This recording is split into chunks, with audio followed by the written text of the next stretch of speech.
Alhamdulillahirabbil alamin wassalatu wassalamu ala asyrofil anbiya'i wal mursalin sayyidina Muhammadin wa ala alihi washabbihi ajmain. Amma ba'du. Puji dan syukur marilah kita panjatkan kehadirat Allah Subhanahu wa taala karena atas limpahan rahmatnya. Alhamdulillah pada pagi hari ini kita masih diberi nikmat iman, nikmat Islam, nikmat sehat dan nikmat panjang umur, sehingga kita masih dapat melaksanakan sholat subuh secara berjamaah dan mengikuti ta'lim rutin ahad pada pagi hari ini. Semoga segala amal ibadah yang kita kerjakan diberikan ganjaran pahala dan mendapatkan kebaikan oleh Allah Subhanahu wa taala. Amin ya rabbal alamin. Tidak lupa juga sholawat dan salam semoga selalu tercurah kepada baginda Nabi besar Nabi Muhammad sallallahu alaihi wasallam, kepada sahabat, kepada keluarganya, kepada sahabatnya dan para pengikutnya, dan semoga kita semua mendapatkan sahabatnya kelak di yaumil akhir nanti. Amin amin ya rabbal alamin. Jemaah mushola kelas yang kami hormati, sebelum memulai taklim pada pagi hari ini, izinkan kami dari PKM menyampaikan beberapa maklumat, yaitu maklumat yang pertama mengenai laporan keuangan mushola kelas pada pekan keempat di bulan November 2025. Pada laporan keuangan minggu lalu pada tanggal 15 November 2025, keuangan sebesar Rp3.882.528. Total pemasukan selama 1 minggu dari tanggal 16 hingga 22 November 2025 sebesar Rp2.532.000. Total pengeluaran selama 1 minggu dari tanggal 16 hingga 23 November 2025 sebesar Rp1.759.500, sehingga total keuangan mushola kelas saat ini sebesar Rp4.655.028. Alhamdulillahirabbil alamin, jazakumullah khairan katsiran kepada para jemaah yang sudah menyisihkan sebagian hartanya untuk kegiatan yang ada di mushola di kelas ini. Untuk itu mari kita sama-sama bacakan surat Al-Fatihah. Mudah-mudahan para jemaah yang sudah menyisihkan hartanya Allah segera membalas dengan balasan yang berlipat ganda. Allah memberikan umur yang panjang dan selalu diberikan kesehatan. Allah memberikan rezeki yang luas dan diberikan keberkahan. Dan mudah-mudahan apa yang diniatkan dikabulkan oleh Allah Subhanahu wa taala. Dan bagi kita juga sama-sama mendoakan untuk jemaah mushola kelas, khususnya untuk Ibu Siti Khadijah, istri dari Bapak Nana Kosim. Semoga Allah angkat penyakitnya dan diberikan kesembuhan seperti sedia kala. Ala hadini wa kulli niyatin sholihah wa ila hadratin Nabi Muhammad sallallahu alaihi wasallam. Al-Fatihah. A'udzu billahi minasyaitonir rajim. Bismillahirrahmanirrahim. Alhamdulillahirabbil alamin arrahmanir rahim maliki yaumiddin. Iyyaka na'budu wa iyyaka nasta'in ihdinas siratal mustaqim siratal ladzina an'amta 'alaihim ghairil maghdubi 'alaihim waladdallin. Amin. Maklumat yang kedua yaitu Ustadz yang mengisi kajian pada pekan keempat hari ini, yaitu diisi oleh Ustadz Abdul Rahman Siddiq SAG. Alhamdulillah beliau sudah hadir di tengah-tengah kita. Mari kita doakan semoga Allah selalu memberikan beliau dan keluarga kesehatan, dipanjangkan umurnya, dimudahkan segala urusannya, dan selalu dalam lindungan oleh Allah Subhanahu wa taala. Amin amin ya rabbal alamin. Tema yang akan dibawakan pada kajian pagi ini yaitu melanjutkan tafsir surat An-Naba yang sebelumnya di ayat 23 sampai 28. Ini melanjutkan kedua ayat 29 ya Pak Ustaz. Dan nanti pada akhir kajian akan ada sesi tanya jawab. Jadi jika Bapak Ibu Jemaah ada pertanyaan nanti bisa disampaikan.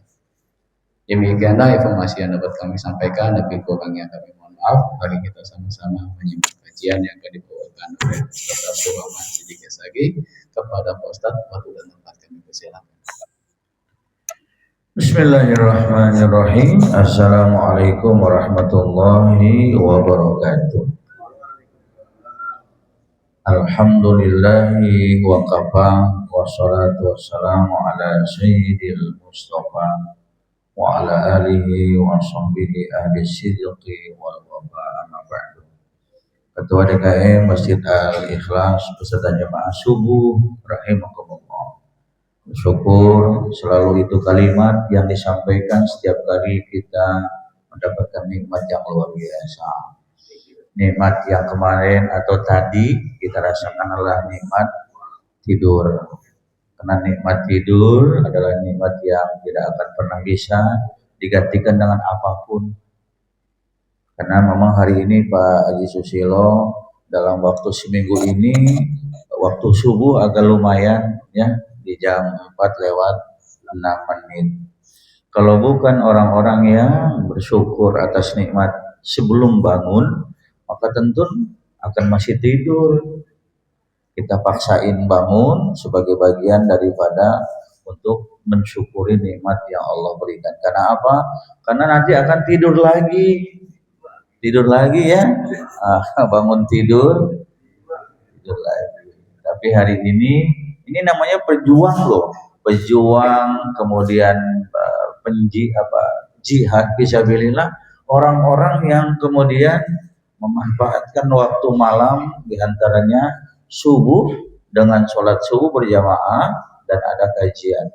Jadi orang-orang yang menuntut ilmu itu adalah Allah derajatnya akan samakan dengan orang-orang yang berjihad di jalan Allah. Bedanya kita ini kalau orang yang berjihad perang megang senjata, kita perang lawan ngantuk ya Pak ya. Tapi mudah-mudahan dengan kelilingnya Roti Ismail kembali lagi kepada jalan yang lurus ya jadi ya. Roti Ismail balik lagi ya jadi ya. Ismail ya. Berarti sudah kembali ke jalan yang lurus. Alhamdulillah, mudah-mudahan menambah kekuatan dan kebersamaan kita di dalam menuntut ilmu. Bapak Ibu yang dirahmati Allah Subhanahu wa taala, kita lanjutkan lagi kajian masih berkenaan dengan surat An-Naba. Kali ini ayat 29, 30 dan selanjutnya. Sebenarnya sampai ayat 30 Bang Desta itu cerita tentang masalah siksaan, cerita tentang masalah teguran sudah selesai. Nanti ayat ke-31 cerita tentang bagaimana kebahagiaan orang-orang yang bertakwa. Tapi kita baca dulu beberapa ayat ke depan. Bil barakatil Quran, biar Al-Quran nanti insya Allah tetap mengenal kita. Dan kita sudah pasti mengenal Al-Quran. A'udzu billahi minasyaitonir rajim. Silakan. Bismillahirrahmanirrahim. Bismillahirrahmanirrahim. Wa kullu syai'in ahsaynahu kitaba fazuqu balan nazidakum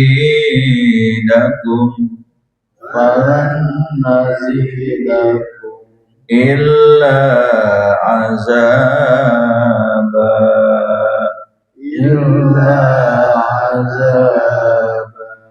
inna lil muttaqin mafaza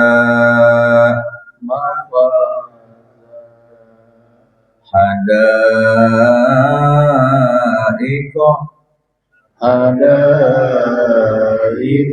wa a'naba wa kawa'iba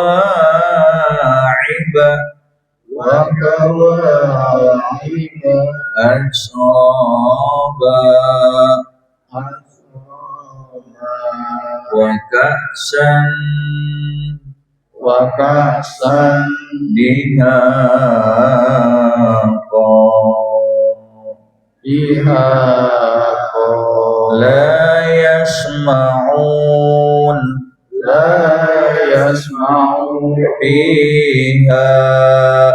fiha lagwan wala kizzaba لغوا ولا كذابا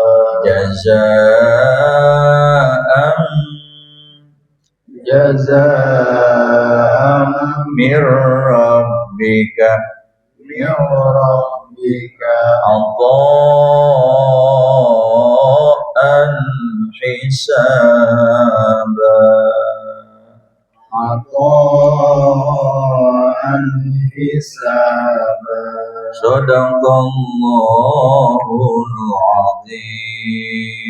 Sadaqallahul azim. Wa kulla dan segala syai sesuatu. Dan segala sesuatu. Semua faktor. Apa katanya? Ahsainahu telah kami catat. Kita apa?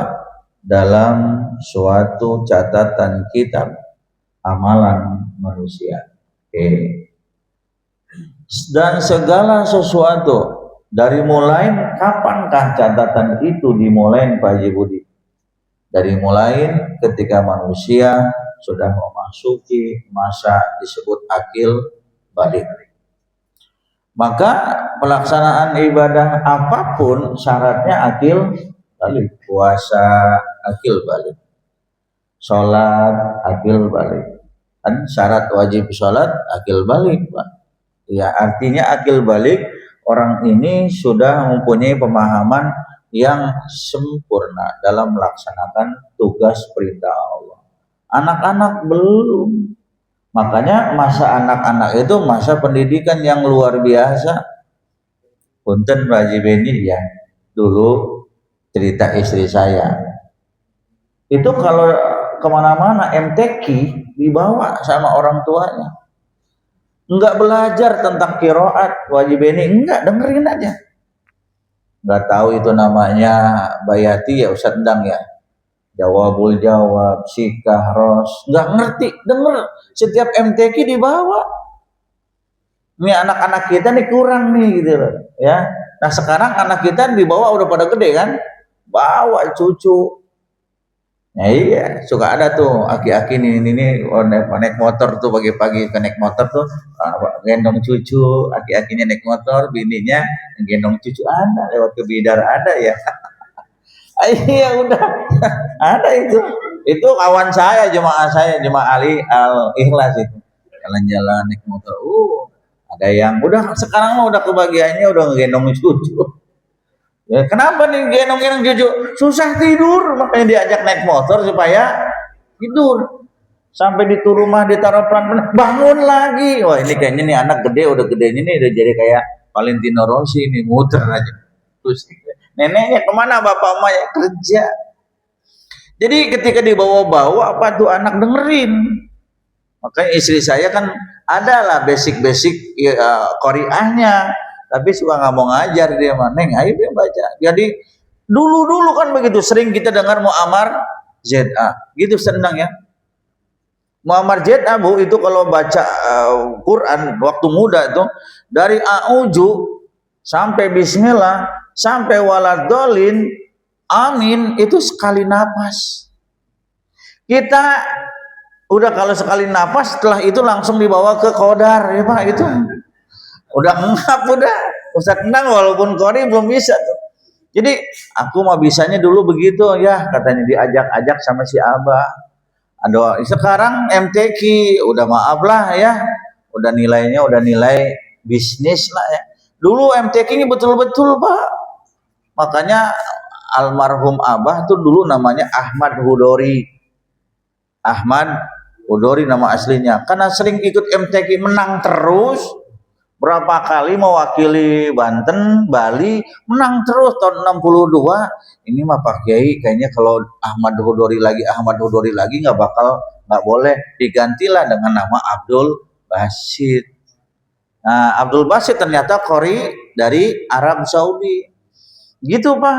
Kalau dulu sistem Qorinya masuk ke dalam apa namanya kotak itu namanya apa? Dalam inilah tempat lah, nggak boleh kedengeran tuh sama. Juri-jurinya juga sama di kotak, yang kedengeran suaranya aja Pak.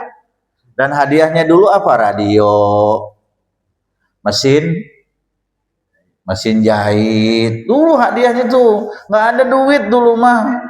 Sekarang dikasih mesin jahit nggak ada yang mau. Hadiahnya pasti duit transferan dan wallahu alam ya. Jadi sering-sering dibawa seperti itu, akhirnya momentum itu akan berbekas. Nah, dan segala sesuatu telah kami catat. Ini panjang urusannya, Pak. Dicatat kan berarti sesuatu yang tertulis. Makanya kalau ngaji dulu di pesantren, Bun, ya, Pak Kang Haji Edi, kami dulu di pondok-pondok mah nyatet. Enggak denger. Kalau sekarang mah udahlah ngaji ini ngaji mustami, ngaji denger. Kalau ngaji mustami, iya di dalam, keluar pohodei kita. Apalagi kalau udah bicara hafalan-hafalan. Makanya kata dalam kaidah bahasa Arab tuh, ngaji mencatat lebih baik daripada ngaji denger. Itu buat anak-anak dulu. Kalau sekarang ibu-ibu ya udahlah, ngaji mendengar itu lebih baik sambil buka roti lah gitu ya. Asik itu. Iya. Jadi kenapa catatan itu? Karena begitu ingat-ingat lagi, oh dibuka lagi, oh iya nih ngaji tahun berapa nih?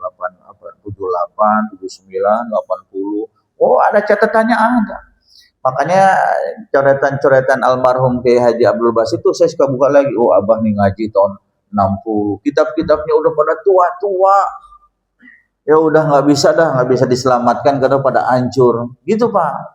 Jadi kalau ngaji-ngaji dicatat satu waktu nanti Bapak butuh buka lagi tuh catatan itu. Oh ini tahun 80, ini tahun 2025 ngaji di Al-Ikhlas. Ada catatan itu.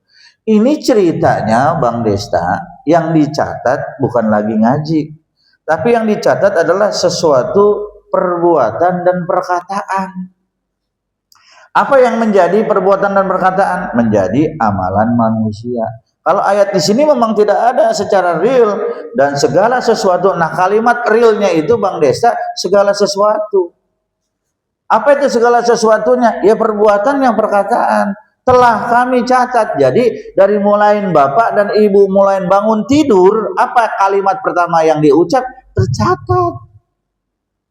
Ya, bagaimana Ustadz kalau pagi-pagi udah ngambek? Udah ada tuh recordernya. Pagi-pagi bangun tidur, alhamdulillahilladzi ahyana, dicatat. Nah, dicatat hal-hal kebaikan, dicatat juga hal-hal keburukan, semuanya ada. Coba lebih detail lagi, Bapak yang bawa HP, kita buka surat Qaf. Buka surat Qaf. Surat ke-50. Nah, ini lebih detail lagi. Surat Qaf. Ya. Ayatnya 17. Ya, surat Qaf ya ayat 17. Al-Qur'an tuh hebat Pak Haji Bang. Ada surat Qaf, ada surat Nun ya. Cuma kalimat aja tuh huruf hijaiyah, Qaf dan Nun ya. Ada ayat yang berbunyi seperti ini. Bang Desta saya baca Qur'annya nanti Bang Desta maknanya. Bismillahirrahmanirrahim. Yatalaqal mutalaqqiyani anil yamini wa anis shimali qa'ida ma yalfizu min qawlin illa ladaihi raqibun atid. Ada ya? Baca maknanya Bang Desta. Ingatlah ketika dua malaikat mencatat perbuatannya. Dah. Kita disuruh ingat, Pak. Ingat loh, hati-hati, ente udah tua sekarang. Dulu perbuatan ente dicatat tuh. Perbuatannya dicatat dah pokoknya ya. Pak Haji Susilo pada saat kerja dicatat. Pak Haji Edison pada saat dagang dicatat. Haji Budi pada saat beraktivitas dulu sebelum pensiun dicatat. Ustadz Endang emang udah pensiun terus dia mah gak bakal dicatat. Buat pensiun di mana dia? Orang kerjaannya di musola kan gitu ya. Nah ingatlah ketika dua malaikat lu Bu, dua malaikat mencatat perbuatannya, ya kita semua tercatat. Lanjut Bang Desta. Yang satu duduk di sebelah kanan dan yang lainnya di sebelah kiri. Nah, punten, makna duduk kan bisa ngelihat kemana-mana. Kalau dulu kita sama orang tua dulu, sama ustad-ustad dulu ya, Jibril, Mikail, Israfil, Ijrail, Munkar, Nakir, Rakib, Atid, Malik, Ridwan. Jibril tugasnya menyampaikan wahyu. Mikail tugasnya menurunkan hujan. Israfil tugasnya meniup sangkakala. Israil tugasnya mencabut nyawa. Mungkar tugasnya menanya dalam kubur. Nakir tugasnya menanya dalam kubur. Terus karena Rokib tugasnya tuh mencatat kebaikan. Atid tugasnya mencatat keburukan. Malik tugasnya menjaga pintu neraka. Ridwan tugasnya menjaga pintu surga. Ini malaikat yang wajib kita ketahui. Coba disuruh ulang lagi sekarang ibu bapak, nggak bisa. Coba ulangi lagi, nggak apa. Padahal cuma 10. Ingat, malaikat yang wajib cuma 10. Yang lainnya nggak bakal kita mampu menghafal seluruh malaikat. Malik menjaga pintu neraka, tapi di bawahnya malaikatnya terlalu banyak. Pimpinannya namanya Malik.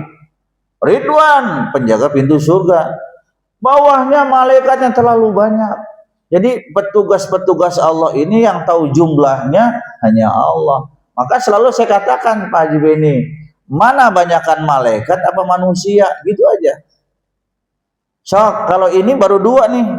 Setiap diri manusia ada pencatat malaikat namanya Raqib, Atid 2. Nanti di dalam surat Ar-Ra'd, lahu mu'aqibatun, ada malaikat yang mencatat dari depan 3. Ada malaikat yang mencatat dari belakang 4. Ada malaikat yang menjaga bapak ibu pada saat tidur 5. Emang ibu kalau tidur nggak ada yang jagain?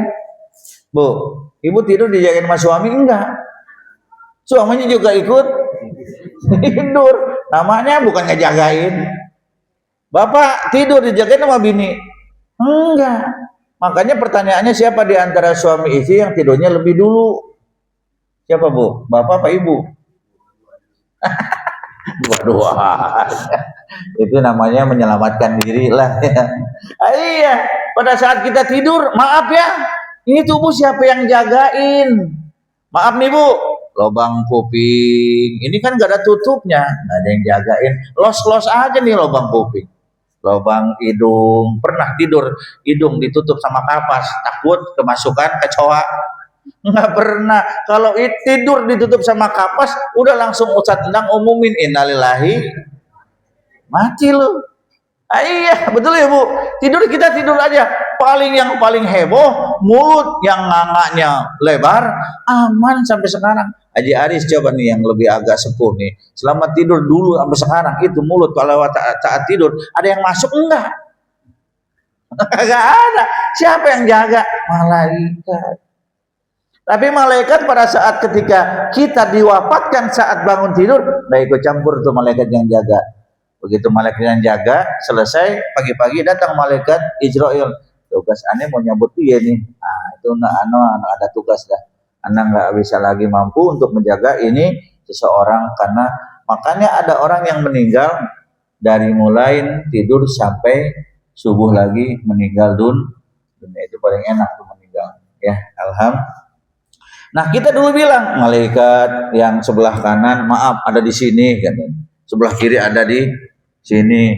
Kita nanya, kok di sini sih Pak Ustadz? Ya artinya itulah, duduk bukan berarti ya duduk, artinya dia bertempat. Ada orang yang dimaknakan duduk itu dengan kebaikan. Malaikat yang mencatat kebaikan namanya Raqib, mencatat keburukan namanya Atid. Subhanallah bun. Ternyata dari mulai akil balik sampai sekarang, maaf, ini perbuatan. Ada nggak kalimat perbuatan di situ? Ingatlah ketika 2 malaikat mencatat perbuatannya. Udah. Mata dicatat, kuping dicatat, tangan dicatat, kaki kiri, kaki kanan, tangan kanan dicatat, termasuk hati pun dicatat. Aduh, kita nggak lepas dari pengawasan. Subhanallah. Dan yang mengawaskan kita dalam kebaikan namanya Raqib. Yang mengawaskan kita dari keburukan namanya Atid. Selesai. Nah, oke, lanjut ayat berikutnya. Tidak ada suatu kata pun yang terucap, melainkan ada di sisinya malaikat pengawas yang selalu siap mencatat. Jadi ibu, kalau tadi perbuatan tuh Haji Edi, sekarang ucapan. Makanya ucapan sumpah serapah dicatat, nyumpahin orang, memfitnah orang, ngegibah orang. Makanya salah satu di antara nanti ya, salah satu ya, kemarin kita bahas tentang masalah calon penghuni neraka sakor.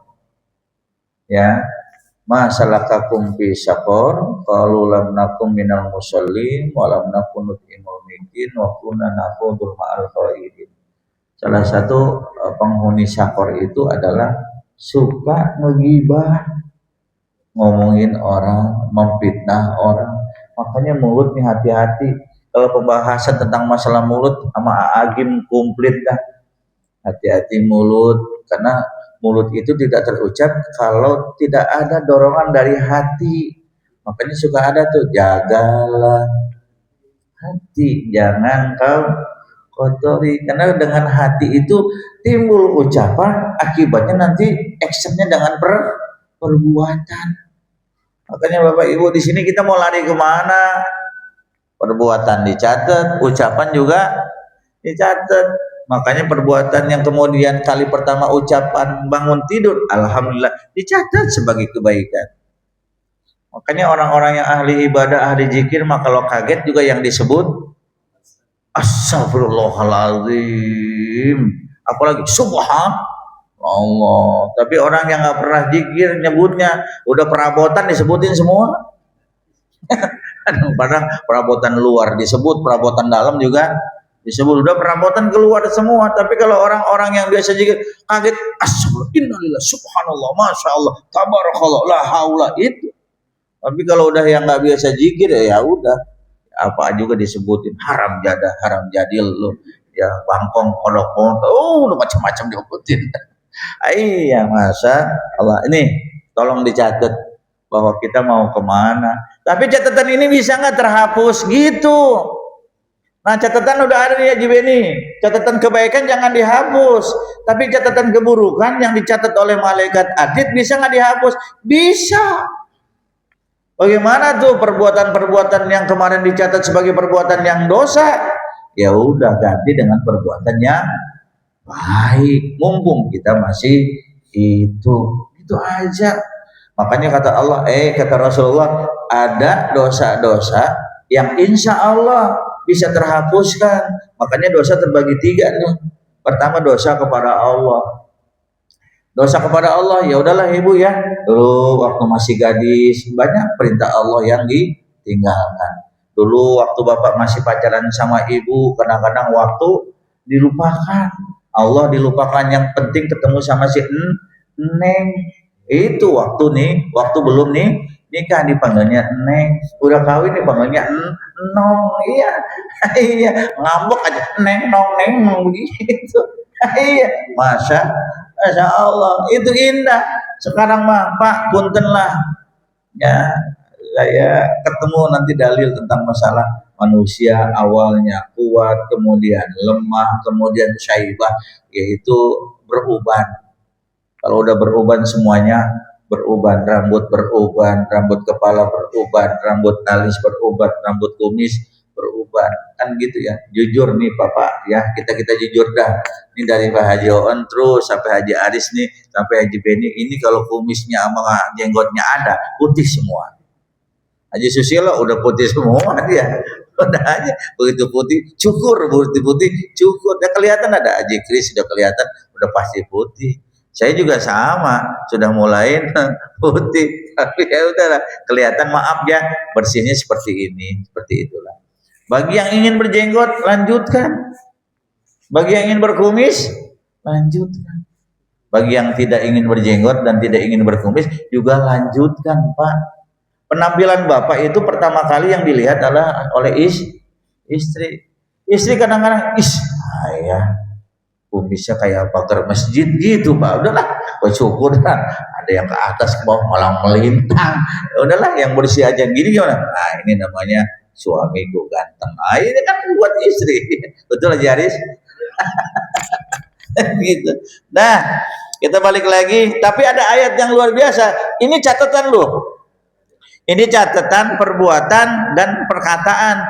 Catatannya semua ada. Nah, bagaimana proses nanti Allah akan memberikan catatan kepada kita? Buka surat Al-Insyiqaq. Itu muter lagi nih. Ini tentang masalah catatan ya. Al-Insyiqaq itu surat ke-84. Catat nih, hari ini kita dapat ayat nih. Ayat ke-7. Saya baca dulu ayatnya. Surat Al-Insyiqaq surat ke-84 ayat ke-7. Tunggu ya Bu, tinggal kotak-atik aja. Bismillahirrahmanirrahim. Fa amma man utiya kitabahu biyaminihi wa sawfa yuhasabu hisaban yasira wa yanqalibu ila ahlihi masrura. Baca artinya Mas Indra. Adapun orang yang catatannya diberikan dari sebelah kanannya, dia akan dihisab dengan pemeriksaan yang mudah dan dia akan kembali dengan kepada keluarganya yang sama-sama beriman dengan gembira.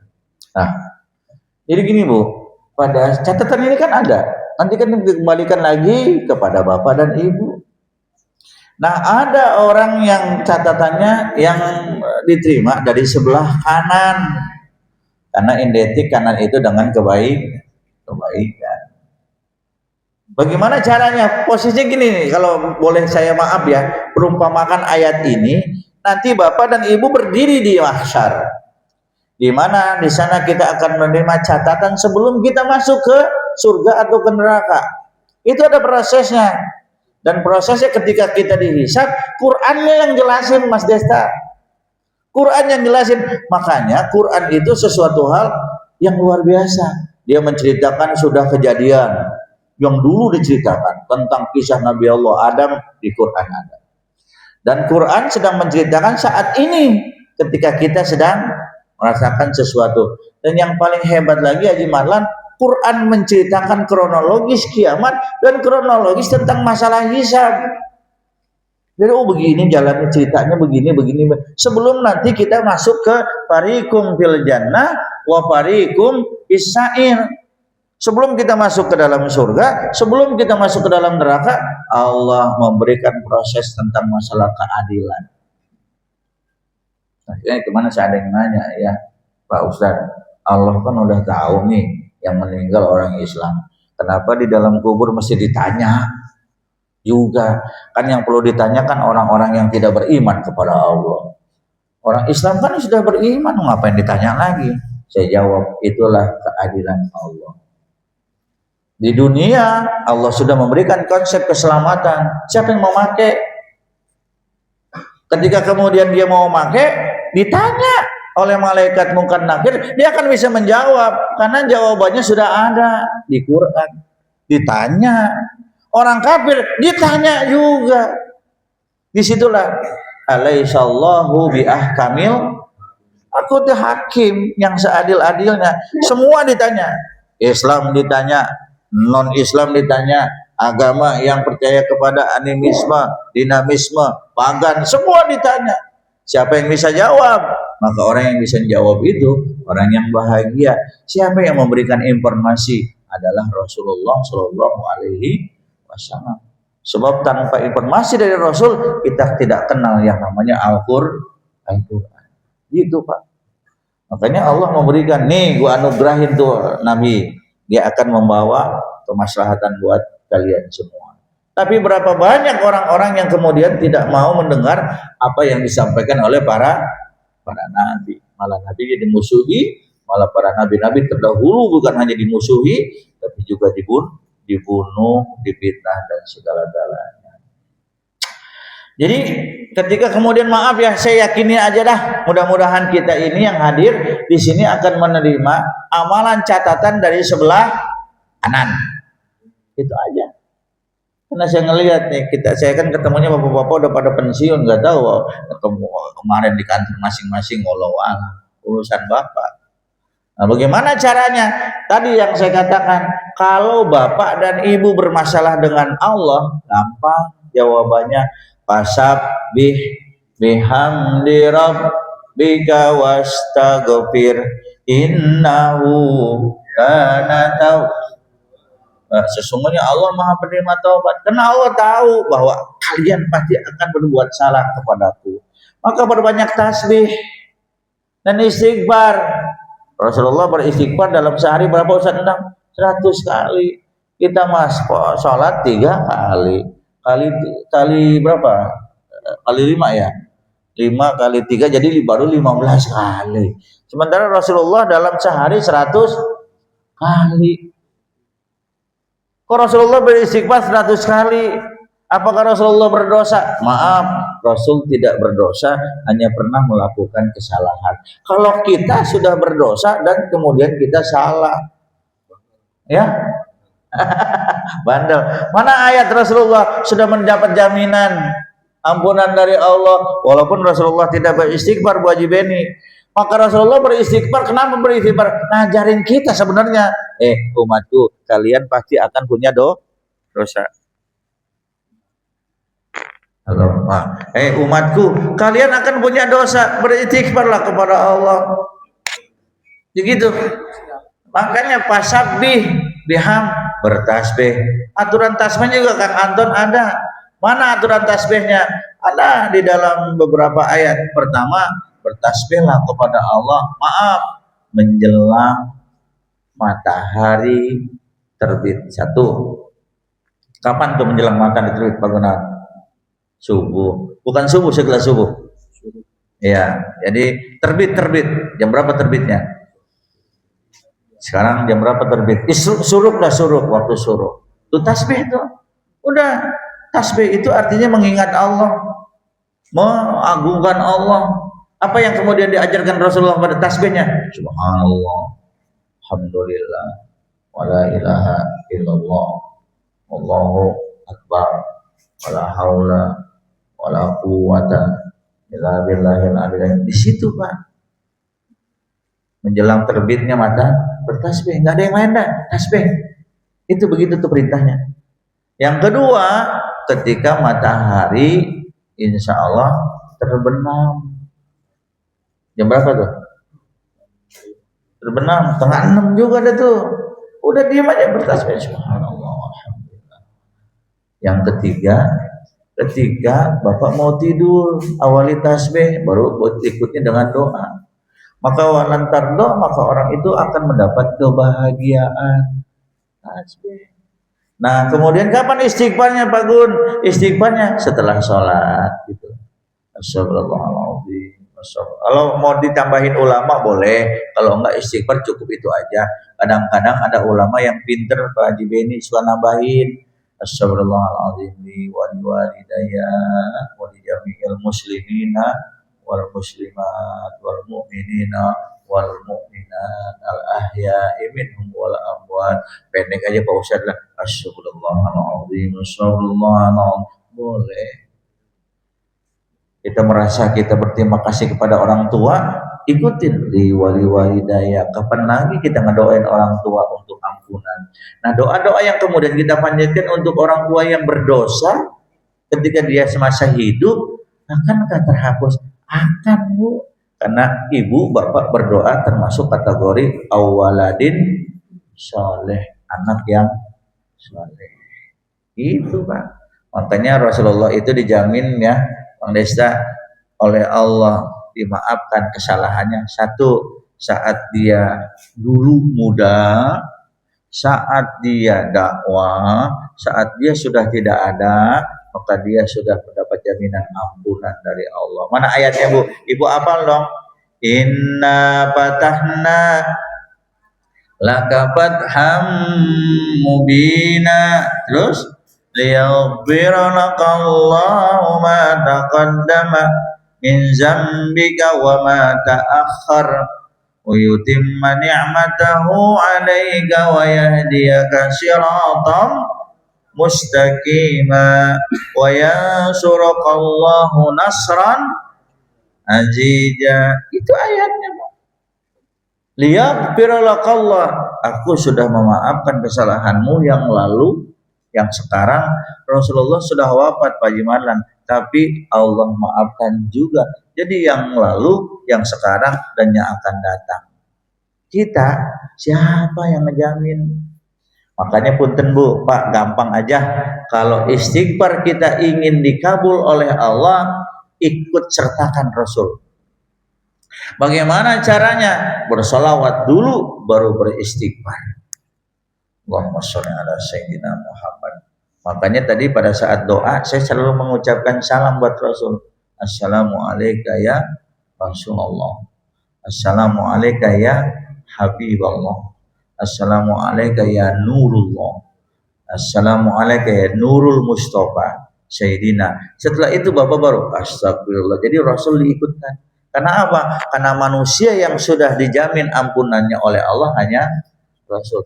Kita yang menjaminnya adalah Rasul. Nanti Rasul akan menyampaikan kepada Allah. Paham ya Pak? Paham ya Bu? Jadi nggak ujuk-ujuk langsung, ya Allah maafin saya. Ente bawa, ini proposal siapa yang bawa? Saya sendiri, ntar dulu dah. Tapi begitu proposal siapa yang bawa? Rasul ya Allah. Ini dia kekasihku, langsung diterima Pak. Itu jadi kenapa? Jadi pasabih bihamdi rabb wastaghfir. Ada ayatnya tadi, innahu, karena Allah tuh maha penerima taubat. Sampai kapan batasan ibu dan bapak diterima taubatnya? Sampai ketika nih ruh sampai tenggorokan. Ketika ruh sudah dicabut, maka bapak istighfar sendiri nggak bisa. Maka siapa yang mentransfer istighfar bapak itu? Awaladin soleh, sedaqatin jariyah, au ilmin yun tafa'ubi. 3 poin. Nah, dosa yang kedua, ya, yang kemudian kita beristighfar adalah dosa antar kita, suami dan istri, istri dan suami, kita dan tetangga, kita dan saudara. Itu Pak, terutama punten bapak kan nih sepasang, ibu sepasang ya.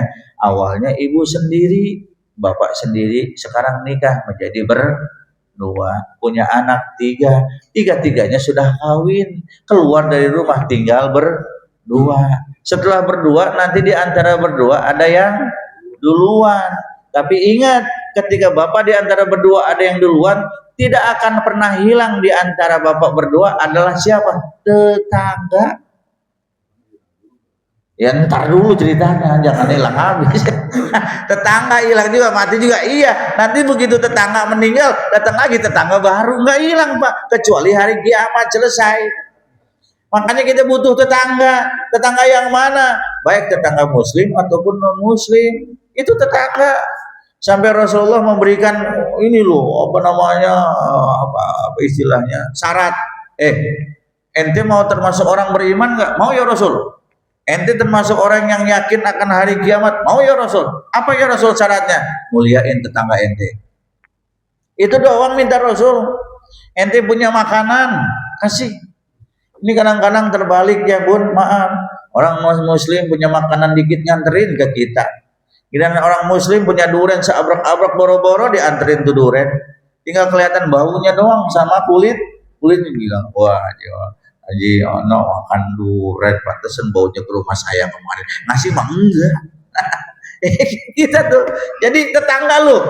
Karena besok maaf Pak, ya sampai saya punya tetangga di Selada tuh Pak. Waktu itu saya tinggal di sana sama Abah. Tetangga yang sebelah kanan saya namanya Pak Hengki Toloh, orang Manado. Hengki Toloh dari tahun 79 tuh dia udah bertetangga sama Abah sama Umi. Udah kayak saudara, ada Kristen dia, Kristen Manado. Abah meninggal, nangis Pak, dipeluk.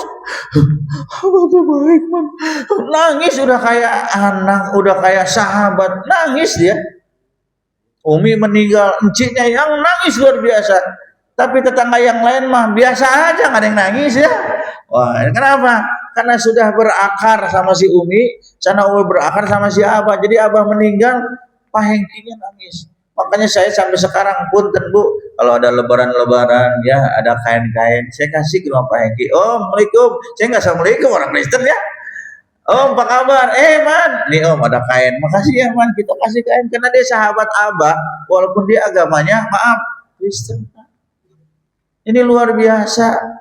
Ci lagi duduk, Ci sekarang kenapa? Stroke, Rahman. Nih Ci ada donat, alhamdulillah. Nyebut alhamdulillah tuh, baru dikasih donat gitu. Karena udah biasa dengan si Abah, cuman punten mungkin karena belum dikasih hidayah sampai sekarang masih non muslim. Itu urusan dia, urusan hak tetangga perlu. Makanya maaf ya Pak, kalau besok ada hak tetangga meninggal orang non muslim tapi berkelakuan baik, kunjungin, datengin, ucapkan bela sungkawa, nggak apa-apa. Iya, jangan. Ya innalillahi boleh, terserah lah. Ya, ada yang membolehkan, ada juga yang enggak. Pertanyaannya pada saat misalnya Kang Haji Edi ini pernah terjadi enggak di Al Ikhlas ini ada orang non muslim diumumin di musola, pernah? Pernah enggak? Boleh enggak? Kalau ada orang non muslim meninggal diumumin, boleh enggak? Ya kalau boleh aja, nggak usah pakai innalillahi. Telah meninggal dunia Bapak Albertus Simangingsong gitu kan. Simangingsong apa sih? Simangingsong tadi pagi itu kan untuk internal. Ada yang bilang nggak boleh. Ya nggak usah ribut lah. Kalau memang nggak boleh lewat WA aja. Gitu kan asik-asik aja. Kalau saya sih menyikapinya, kalau kita perbedaan pendapat menyikapinya asik aja Pak. Nggak usah ribut. Karena maaf ya, kalau kita Kang Anton, Bapak Ibu rahimahumullah, kalau kita masuk udah ke jalur fikih, sudah harus banyak jiwa paham untuk saling menghormati, Pak. Kalau udah ke fikih, udah ini harus begini. Nggak usah ribut lah. Kita udah harus apa ya? Pemahaman tentang fikih itu saya pelajarin Pak Yohan. Itu banyak benturan. Kalau udah banyak benturan, kita tidak ada yang mau ngalah, yang ada benturan beneran. Makanya orang yang berilim, Pak Gun, orang yang punya ilmu itu menyikapi tentang masalah perbedaan pemahaman itu di Mekah. Di Mekah. Makanya orang ke Mekah itu kalau manasiknya kurang ya selesai. Saya waktu umroh, waktu haji, oh iya begini orang India, begini orang Pakistan, sholatnya begini. Ada yang sholatnya sedekap, ada yang sholatnya di atas dada, ada yang enggak sedekap. Ada yang tahiyatnya begini, ada yang tahiyatnya begini, ada yang tahiyatnya begini, terserahlah urusan ente dengan Tuhan. Kenapa? Karena saya bukan Tuhan. Saya sah nggak Pak? Sah aja. Saya selalu berhusnuzon. Nah, waktu saya berangkat tahun 2010 Kang Anton, kebetulan kita dipertemukan sama pegawai SDM, namanya Pak Nino Sugiono. Pak Nino, kita ketemu di bandara, jadi kemudian akhirnya jadi saudara. Karena dia Pak Nino, saya suka bercanda manggil El Nino kayak angin dong gua. Iya gitu ya. Begitu kita pakaian ihram, dia tahu kali status saya Ustadz, pakaian ihram Pak, tatonya di mana-mana. Di sini tato tengkorak. Di sini tatonya elang. Di belakang ini tato perempuan. Wah, ini sih beneran preman dulunya nih. Tapi ya anak kolongnya gitu. Karena jujur aja Pak, kalau preman itu kan kalau tato kan kalau ada preman menguasai wilayah, ya statusnya di wilayah itu Pak. Kalau dia premannya preman terminal, pasti tatonya angkutan kota, ya Pak ya. Ada R19 gitu aja lah. Kalau dia preman pasar Bu, pasti tatonya timun, terong gitu. Jadi pelaku identitas lingkungan ya. Nah, ini waduh, dia nanya, Ustaz, saya sah apa tidak ini begini? Saya tidak mengatakan tidak sah, sah aja. Kita udah di Mekah, begitu pakaian ihram sini tato. Ada yang nanya nggak? Pasti kan ada yang nanya, udah pasti. Urusan nanya, gue yang jawab, tenang aja, bener aja Pak. Ada aja yang nanya, terutama orang Arab. Haji, haram. Dia bilang ini haram, katanya ini tato haram. Lu mah tahunya haram aja. Ini bukan haram, ini seni. Lah seni dia bilang, ini haram terserah ente. Ma aja surah, apa ini gambar? Karena kan dia tengkorak tuh. Saya bilang, ini apa gambarnya? Saya jawab, hajihi apa haja surah tengkorakiah, gitu aja lah udah. Ini gambar tengkorakiah. Oh, mah ada tengkorak, lu mah bawa, lu ngerti lah, tengkorak udah tulang belulang, dia bilang. Udah, kita tahu apa? Subhanallah. Jadi kenapa ini Bang El? Ini udah nggak bisa dihapus Pak, karena tatonya permanen. Gitu. Ada orang yang bertato ingin dihapus, semuanya ingin dihapus, tapi ngerusak badan. Coba tanya Pak Haji Sus, kalau tato dihapus itu kan bagaimana caranya itu? Ini yang mantan-mantan petato-petato. Pakai apa? Pakai laser. Tapi ada bekasnya nggak? Ah? Wah ini kayaknya yang biasa hapus. Kalau dulu maaf ya, kalau dulu ya Haji Rahmat nggak ada pakai laser, pakai getah biji jambu bol, dicocok-cocok tuh. Tapi udah hanya akhirnya beceplak, sakit. Pak Ustadz, saya mau sholat nih, mau taubat Pak Ustadz, tapi tato saya banyak. Apakah perlu saya dihilangin? Kalau tato dihilangin sakit nggak? Sakit Pak Ustadz. Ya udah nggak usah dihilangin lah, tutup aja lah. Udah nanti ya engkong dan Allah yang tahu. Ntar kalau saya meninggal Ustadz aja yang mandiin. Jangan. Iya, begitu saya lihat di belakang tatonya perempuan. Wah, lagi perempuan lagi apa duduk kayak model apa ya Pak? Itu apa? Kapak itu. Gambar kapak tuh ada tuh. Duduk. Kong, ini tahun berapa ditato, Kong? Tahun 80-an. Waktu tahun 80 nih perempuan masih gagah atau sekarang kok udah 90 kok ini kenapa tato mengkerut semua ini jadi perempuannya juga ikut mengkerut. Jadi saya bilang nggak usah dihilangin lah. Kalau ngilangin mudorot terusin aja. Sah nggak Pak Ustadz? Najis nggak saya? Nggak ada. Semasa apapun makhluk semasa hidup nggak najis. Kalau sudah mati baru najis. Masuk kategori bangke mungkin najis. Kalau kita masih dibersihkan. Saya selalu menggunakan hal-hal yang masuk akal udah. Jadi saya sah sholatnya. Sah. Orang mau bertobat kenapa saya bikin susah?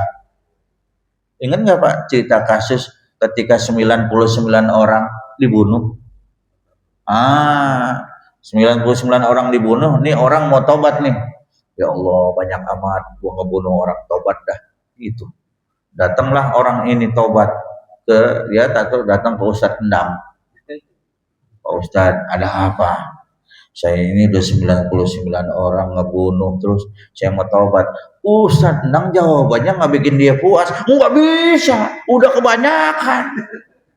Nggak ada taubatan buat orang yang 99. Ini kata penjahat, daripada 99 ganjil, gua genepin endang dibunuh. Nasibnya endang begitu. Tobat lagi ada, niatan tobat ada. Itu kisah yang diangkat oleh hadis. Di zaman Bani Israel, datanglah, tetap dia mau taubat, datang ke rumah Ustadz Abdur Rahman. Aman ya. Dari mana Pak? Gua habis ngebunuh si Endang, daripada gua kejawab yang nggak benar, gua mati lagi dah. Boleh gak saya taubat? Boleh, tapi ada syarat. Apa? Tinggalkan kampung ente, karena di kampung ente itu udah banyak kejadian terhadap ente berbuat maksiat. Pindah sono ke Ciputat. Dari Bani Israel ke Ciputat kan jauh Pak ya. Mau ngapain pindah? Pindah ke tempat yang baru, nilai ibadah baru. Mudah-mudahan ente ibadahnya juga insya Allah dengan kondisi yang baru. Siap kalau begitu mah, gampang bener syaratnya, gampang. Jangan ada lagi di tempat yang lama. Kalau ada tempat yang lama, nanti akan ada lagi nilai-nilai ente punya sifat dendam sama orang. Pindah ke lokasi dan tempat yang pindah. Di tengah jalan di Tangsel tabrakan, meninggal. Diukurlah mana lebih dekat dan mana lebih jauh. Kalau dia lebih dekat kepada lokasi yang baru, berarti niatan dia sudah kencang mau taubat. Ternyata lebih dekat ke tempat yang baru dan dia menjauhi tempat yang lama, maka Allah memberikan kasih sayang. Aku maafkan kesalahan dia. Subhanallah, ini luar biasa. Jadi tidak ada kalimat yang saya diterima nggak sholatnya? Diterima. Gua bukan Tuhan. Yang penting lu jangan ngulangin lagi perbuatannya. Itu Pak. Jadi dosa terhadap tetangga itu paling luar biasa. Ya, kadang bisa bertahun-tahun Pak. Jadi dosa antar sesama, mohon maaf, ya itu yang paling berat, kita meminta maaf ketimbang kita punya dosa kepada Allah. Karena kita langsung ya, apalagi maaf ibu, dosa sama saudara, aduh kadang-kadang menjadi dosa warisan. Dan masalah warisan juga hati-hati nih menyikapinya, karena berapa banyak masalah warisan akhirnya menjadi saudara, antar saudara saling bermusuhan. Dulu di Cimone, saya masih ingat tuh di Cimone ya Bu, pembagian warisan, kakaknya maunya sekian, adiknya sekian, ribut, akhirnya saling apa mereka main teluh pakai ilmu sihir. Adiknya perutnya gendut, dibawa ke rumah sakit, nggak ada apa-apa, tapi sakitnya meninggal akhirnya gara-gara warisan. Makanya saya selalu ingetin sama bapak sama ibu nih, ayo udah bulan-bulan ngitung-ngitung warisan dah. Apalagi yang ngajinya banyak nyender-nyender, udah siap-siap lah gitu. Iya Bu ya, jangan sampai ninggalin warisan, akhirnya ujung-ujungnya nanti warisan kita diributin sama anak, dibawa ke pengadilan. Anak nyewa pengacara, yang satu nyewa pengacara, duitnya habis buat. Iya udah itu aja. Dan yang ketiga, dosanya antar diri Pak. Awas Pak, dosa terhadap diri Pak ada. Dosa terhadap diri itu yaitu tidak mau melaksanakan perintah Allah, itu termasuk terhadap diri sendiri. Terakhir Pak, boleh nggak? Saya kadang-kadang ya karena saya melakukan, karena saya ngerti dan tahu dalilnya. Saat saya berangkat, maaf ya, haji tahun 2013 kan sendiri. Pada saat semua jemaah kawan-kawan sudah naik ke dalam bus, pada saat di Jeddah tuh Pak, saya nggak kebagian bangku. Ya padahal udah dihitung lah, tapi ada yang lebih. Suami istri, saya duduk di antara anak tangga mobil bus. Dah, Ustaz mana? Ada, gitu kan. Dan kebetulan kalau kita ngerti bahasa Arab, ajak ngobrol supirnya, supaya supirnya juga nggak banyak bengong karena perjalanan jauh. Itu Pak. Begitu ditanya, akhi, assalamualaikum, apakah al-lughatul arabiyah? Dia bilang begini, ternyata supirnya bukan orang Arab, Pak Jemara, orang India. From mana? India he. Wah, India he. Coba bapak-bapak siapa yang ngerti bahasa kuci-kuci kutahe? Saya bilang gitu.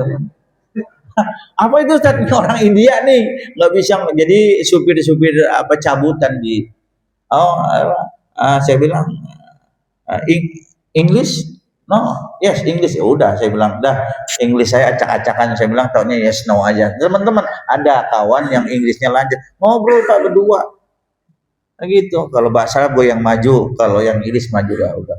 My from India. Oh dari India tak? Ya udah. Coba tanya ada nggak martabak India gitu ya Pak. Nah saat semua sudah duduk, saya berucap Pak kepada ayat yang begini, al-yauma nakhtimu ala afwahihim wa tukallimuna aydihim wa tashhadu arjuluhum bima kanu yaksibun. Pada hari ketika semua organ tubuh, anatomi tubuh yang ada pada diri kita akan ditanya oleh Allah. Mata ditanya, kulit ditanya, tangan kaki ditanya, hati semua ditanya oleh Allah dari apa yang kemudian kalian perbuat. Semua ditanya, al-yauma nakhtimu, kapan? Pada hari ketika kemudian Allah bertanya kepada kulitnya. Nih yang bapak-bapak nih, ibu-ibu kulitnya yang sudah keriput tetap ditanya. Yang kulitnya masih kenceng pakai skincare, ditanya. Bapak-bapak yang sudah mulai keriput ditanya kulitnya, buat apa tuh kulit keriput digunakan? Apakah untuk wudhu? Apakah hanya untuk mejeng-mejeng doang? Gitu Pak. Pada saat kemudian saya sudah pakaian ihram, saya berucap pada diri saya, tubuh, wahai kulit, wahai kaki, wahai tangan, wahai hati, ini di usia 40 tahun saya dipanggil oleh yang punya ke Baitullah. Jangan bikin malu yang punya ya. Saya ngobrol sama tubuh. Jangan bikin malu sama yang punya ya. Nanti yang punya akan bertanya, Abdurrahman, aku titip kulitku kepadamu, tulangku kepadamu. Apakah kau manfaatkan untuk ibadah kepadaku? Jangan lupa, jangan bikin malu, jangan sakit. Alhamdulillah Pak, ketika saya komitmen dengan diri, selama 42 hari di Mekah saya nggak sakit. Karena saya udah ada komitmen, tubuh mungkin kerjasama dengan saya, siap. Jangan bikin malu ya, jangan sampai udah di hadapan yang punya ente sakit lagi, bikin malu aja. Wah potong lu, jangan kalau begitu, yang dipotong sama diri saya. Alhamdulillah Pak, 42 hari di Mekah dan di Madinah semuanya lancar. Pulang ke rumah mulai batuk. Kalau nggak batuk katanya nggak keluarga onta gitu ya. Onta suka batuk ya. Subhanallah. Jadi punten Bapak Ibu rahimahullah, ada 2 poin di sini. Poin yang pertama adalah ketika kemudian setiap perbuatan, setiap ucapan semua tercatat dan semua akan dikembalikan oleh Allah. Satu lagi ayat 9, ayat 10, 11 baca artinya aja. Ada tak? Ya. Tadi surat Al-Insyiqaq. Bentar lagi Bu ya. Dia akan dihisab dengan pemisahan yang mudah dan dia akan kembali kepada keluarganya yang sama-sama beriman dengan gembira. Intinya apa ayat ini Pak Haji Aris, Pak Kang Haji Edi, Bu, punten ayat ini menunjukkan bahwa ibu dan bapak nanti akan bersatu kembali, ketemu kembali dalam rumah tangga yang sakinah mawaddah warahmah. Tapi pernah ayat ini disanggah sama ibu-ibu, Pak Ustaz? Ya. Ntar kita ketemu lagi sama bapak. Iya, sama suami ketemu lagi di surga. Iya, lah dia lagi gitu Pak. Emang ibu mau yang mana? Atau ganti Pak Ustadz, bedas. Suami ibu akan diganti yang tua menjadi muda lagi. Enggak model begini ibu, enggak. Yang begini mah udah ketinggalan di kano. Nanti suami ibu itu enggak ada penyakit. Udah gagah wajahnya tahun 20, makanya punten ibu bapak, coba dong lihat foto tahun 30 tahun yang lalu, 50 tahun yang lalu dibandingkan dengan sekarang, lucuan mana coba? Ibu-ibu mau gitu ngelihat foto 30-40 tahun yang lalu, ih lucu ya, rambut saya masih dikepang, rambut di depan poni, lucu. Kalau sekarang bukan lucu lagi, udah kayak Barbie beneran. Kan gitu ya Bu. Jadi ada tuh pertanyaan begitu, Pak Ustadz, kenapa? Saya kan di dunia sama laki ribut melulu, di surga ketemu lah ribut lagi aja. Enggak begitu Bu, di surga itu udah nggak ada yang ribut, yang ada aja nilai kasih sayang. Tapi suami saya modelnya begini nggak, ntar dikasih model dari Palembang gitu aja lah, kan ada Palembang tuh model ya. Dah lanjut, nih ayat berikutnya Ibu, yang terakhir ayat 10, sok. Adapun orang yang catatannya diberikan dari belakang punggungnya. Nah, yang satu tadi dari sebelah kanan, Pak Haji Beni, gampang nih, kanan, tuh, bagaimana, pokoknya sinyalnya ada tuh, kalau sinyalnya kebaikan, kanan yang naik, alhamdulillah. Tapi kalau kemudian catatan ibu diterima dari belakang punggung, masalah. Apa ayat berikutnya? Maka dia akan berteriak, celakalah aku. Celaka gua, hancur dah.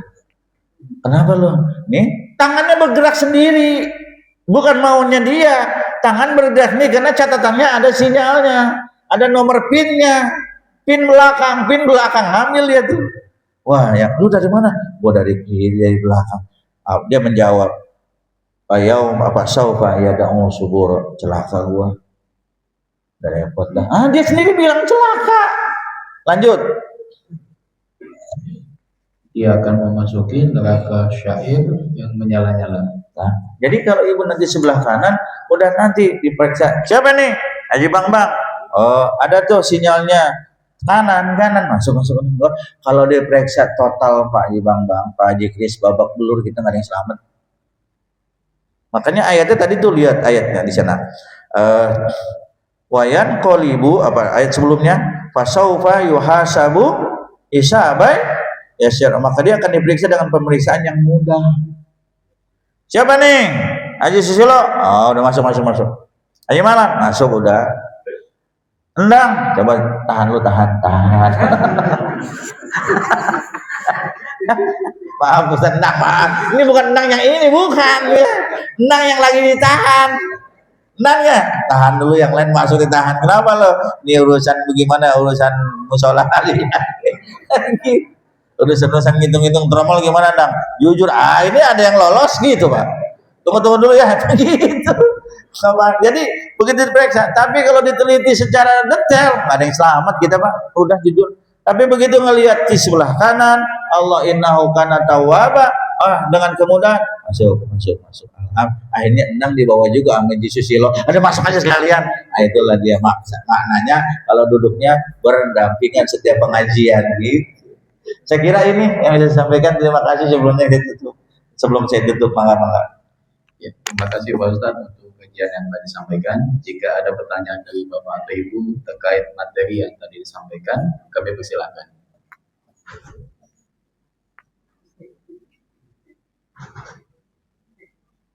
Benteng kanan kiri. Mangga ibu. Ada bapak-bapak ibu. Mic-nya mana mic-nya? Antar mic-nya. Mic.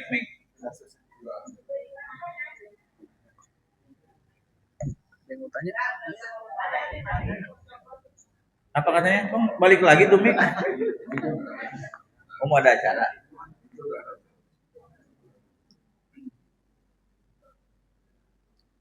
Ada dari bapak-bapak? Tanyaannya?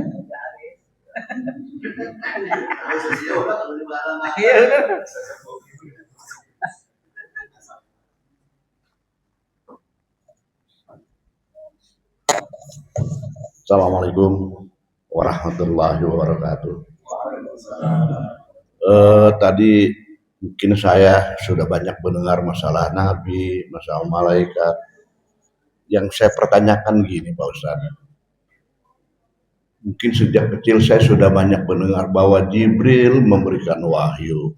Ya, yang kita dengar selalu wahyu itu diberikan kepada Nabi. Ya, atau nabi-nabi yang lain. Apakah Jibril memberikan wahyu kepada kita ini? Ya, ini sebenarnya hanya memberikan wahyu. Terus yang selanjutnya tadi dikatakan nabi ini ada yang sibuk mencatat kebaikan dan keburukan. Ada yang tugasnya niup trompet sangkakala nanti gitu, ya. Terus ditanya nabi ini apakah ada antara nabi yang lain berebut masalah kebaikan, keburukan? Lu mah jatah gua nih, jangan lu yang nanya, ya. Atau di antara nabi yang kita ketahui adalah 25, apakah ada ya nabi-nabi yang lain sifatnya membantu nabi yang ini, ya, atau malaikat-malaikat yang membantu yang ini? Karena ya dunia ini kan bukan seujung kuku gitu. Ya, saya kira hanya pencerahan saja Pak Ustadz. Wassalamualaikum warahmatullahi wabarakatuh. Terima kasih atas pencerahannya, sudah jelas kan pencerahan. sudah jelas kan jadi ya. Poin yang pertama, status malaikat dengan manusia seperti kita sudah pasti berbeda. Kita dengan nabi berbeda. Pertama, nabi basyarun lakal basyar. Kalau kita basyarun, apa bedanya Haji Aris? Basyarun lakal basyar, manusia, iya Nabi Muhammad, tapi manusia istimewa. Beliau punya mata, maaf, bisa tembus pandang. Beliau punya kulit, tidak pernah terjemur dan tidak pernah panas oleh matahari. Itu aja. Matahari kalau Rasulullah jalan tuh Pak, Rasul selalu diawani dengan manna wasalwa. Kalau kita kan kenapa? Karena kita tak badannya pada hitam-hitam begini, nggak ada yang naungin. Satu. Yang kedua, Rasulullah kalau tidur itu matanya merem, hatinya zikir.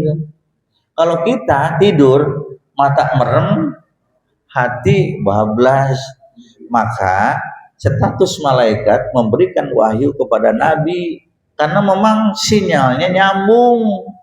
Kalau dengan kita babak belur, makanya kenapa akhirnya manusia diberikan pemahaman bukan wahyu, Pak Haji Haris. Manusia itu diberikan pemahaman tentang ilham. Kalau wahyu udah selesai. Karena wahyu itu kan perintah yang datang langsung dari Allah. Jadi begitu Jibril ini perintahkan kepada nabiku, turun sana, turunlah wahyu. Jadi konsep wahyu adalah konsep perintah langsung dari Allah. Sedangkan kita mustahil kalau kita melaksanakan apa yang diperintahkan oleh wahyu. Kalau Rasulullah menerima, makanya Rasulullah berapa kali juga kan bertemu dengan malaikat Jibril dengan bentuk aslinya. Kalau kita bukan malaikat Jibril yang bentuk aslinya, Jibril pemain bola lah, Jibril Cise, ya. Ada Jibril anak-anak kita kan sekarang namanya ada yang namanya Jibril, ada nggak?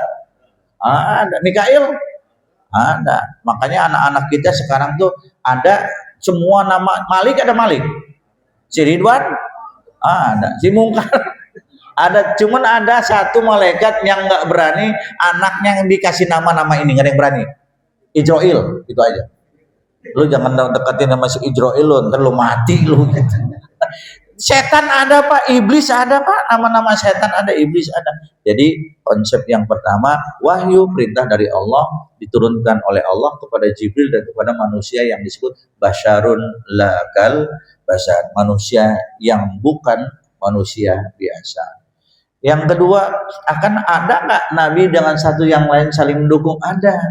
Ingat Pak, Nabi Allah Ibrahim dengan keponakannya Lut namanya di daerah Yaman Utara. Saat kemudian kata Nabi Allah Ibrahim, Lut, tugasmu di Yaman, aku di sini di Babilonia. Nanti kapan waktu aku datang ke sana. Itu saling mendukung. Sama Pak, yang sejaman itu Nabi Allah Musa dengan Harun. Haruna akhi, ya Allah, kan ada tuh ayatnya, qala rabbis rohli sodri wa yassirli amri wahlul uqdatam min lisani yafqahu qawli waja'alli wajiran min ahli Haruna akhi. Ya Rob, saya ini bakal ngadepin Firaun yang banyak ngomong, Firaun yang ada kekuasaannya, sedangkan saya cadel. Kata Nabi Allah Musa, saya cadel, nggak bisa ngomong saya banyak berbuat. Saya tolong dong dibantu dengan saudara saya, namanya Harun. Harun ini, Nabi Allah Harun ini pinter negosiasi, delegasi. Jadi delegasi Nabi Allah Musa adalah Nabi Allah Harun. Jadi banyak nabi-nabi yang sejaman, yang sama-sama saling mendukung. Dan yang paling terakhir, ketika Nabi Allah Isa mau wafat, dia mendukung. Wa il qala Allahu ya Isa, ada kalimat mim ba'dismuhu Ahmad. Id qala Allah, wahai Bani Israel, setelah aku wafat nanti akan ada nabi yang akan meneruskanku dari bangsa Arab, namanya nabinya Ahmad, mim ba'dismuhu Ahmad. Ikuti itu nabi, karena nabi itu mengikuti apa yang aku titipkan kepadanya yang disebut Ahmad. Jadi ada nabi dengan nabi saling mendukung. Satu lagi apa tadi? Ya, yang satu lagi pencerahan. Satu lagi pencerahan. Nah cukup ya Pak Jadid ya. Jadi seperti itu. Saya kira seperti itu. Terima kasih. Terima kasih Pak Ustadz jawabannya. Mari kita akhiri kajian pada pagi hari ini. Untuk menutup majelis ini, mohon izin doanya Pak Ustadz untuk menutup majelis ini.